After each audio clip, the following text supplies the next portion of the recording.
আজকে আমি সিম্বলিক লজিকের সত্য মান নির্ণয় নিয়ে একটু আলোচনা করব। আজকে আমি আপনাদের সিম্বলিক লজিকের 14 নম্বর পেজের এক্সারসাইজ 2 আপনারা লক্ষ্য করবেন। এক্সারসাইজ 2 এর আমরা কিছু উপাদান বচনের সলভেন্সি নিয়ে আলোচনা করব। এখানে নতুন একটা বিষয় আপনারা আজকে জানতে পারবেন, সেটা হলো আগে আমরা দেখেছি যে এ এবং বি এর মান টি, এক্স এবং ওয়াই এর মান এফ, কিন্তু পি এবং কিউ এর মান হচ্ছে আননোন বা অজানা। অর্থাৎ এ বি এবং এক্স ওয়াই এর মান কিন্তু দেওয়া আছে, কিন্তু পি এবং কিউ এর মান দেওয়া নাই। তাহলে আমরা কিভাবে বচনের সলিউশন করব? আসুন আমরা একটু দেখি। আপনাদের এক্সারসাইজ 2 এর 5 নাম্বার যে বচনটা আছে সেটা দেখেন, লেখা আছে পি ভেল নেগেশন ওয়াই। আমাদের কি কাজ? প্রথম মান বসানো। তাহলে পি এর মান তো দেওয়া নাই, এখানে পি এর মান হচ্ছে অজানা। আচ্ছা, আমরা ধরে নিলাম পি এর মান হচ্ছে টি। ভেল ভেল নেগেশন, আর ওয়াই এর মান তো দেওয়া আছে এফ।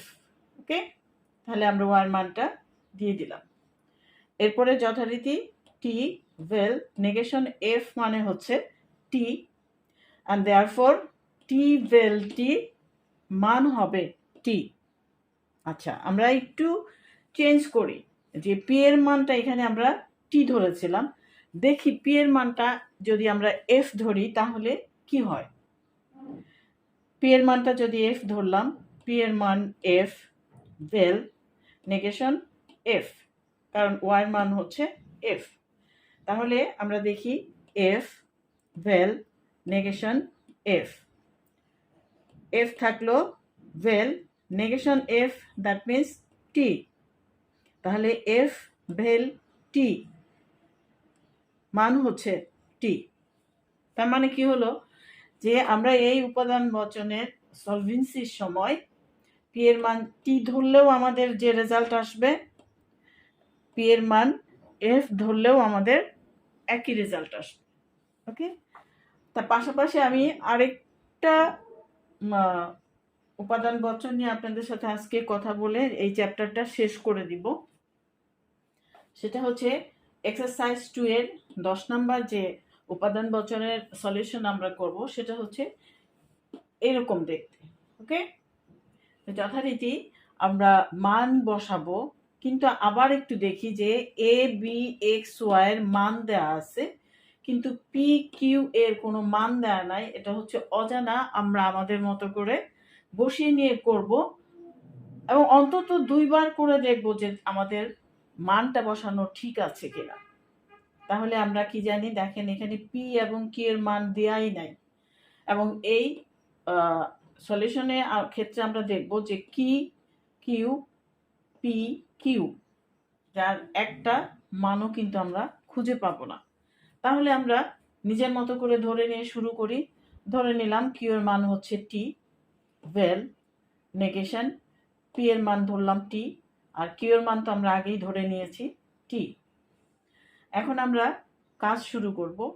টি ভেল নেগেশন, ফার্স্ট ব্র্যাকেটের কাজ টি ডট টি টি। ওকে, দেন টি ভেল নেগেশন টি মানে হচ্ছে এফ হয়ে যাবে এখানে। তাহলে সুতরাং আমরা কি দেখতে পাচ্ছি, টি ভেল এফ। উপাদান বচনগুলোর মধ্যে যদি ভেলের ক্ষেত্রে বা বৈকল্পিক বচনের ক্ষেত্রে একটা উপাদান বচন যদি সত্য হয়, তাহলে পুরো বচনটা সত্য হয়ে যাবে।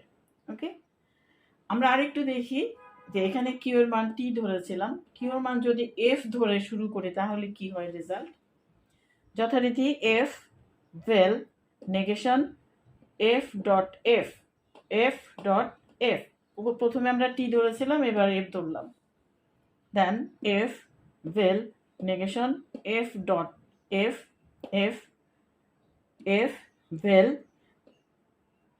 নেগেশন এফ মানে হচ্ছে টি, তাহলে কি হলো? সুতরাং আমরা কি পেলাম? এফ ভেল টি তেও মান হচ্ছে টি। সুতরাং আমরা যে দুইটা উপাদান বচন বা দুইটা যে প্রপোজিশন বা বচনের যে সলিউশন করলাম, সেখানে আমরা দেখতে পারলাম উভয় ক্ষেত্রেই উক্তিটি সত্য ছিল, উক্তিটি সত্য।